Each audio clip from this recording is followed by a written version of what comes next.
بسم اللہ الرحمن الرحیم۔ جس نے ہر نماز کے لیے الگ اذان اور الگ تکبیر کہی۔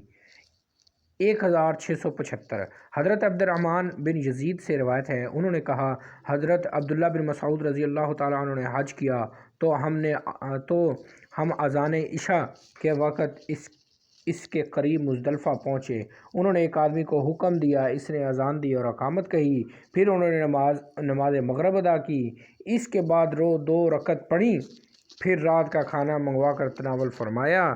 پھر انہوں نے ایک آدمی کو حکم دیا تو اس نے اذان اور اقامت کہی، اس کے بعد انہوں نے نماز عشاء کی 2 رکعتیں ادا کیں۔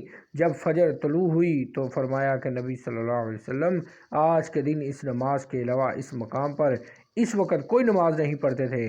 حضرت عبداللہ بن مسعود رضی اللہ تعالیٰ نے مزید فرمایا کہ یہ 2 نمازیں ہیں جو اپنے وقت سے پھیر دی گئی ہیں، ایک مغرب کی نماز لوگوں کے مزدلفہ پہنچنے پر اور دوسری فجر کی نماز جب کہ فجر ظاہر ہو۔ میں نے نبی صلی اللہ علیہ وسلم کو اسی طرح کرتے دیکھا ہے۔ صحیح بخاری 1675 صحیح بخاری حدیث نمبر 1675 صحیح بخاری حدیث نمبر 1675 1675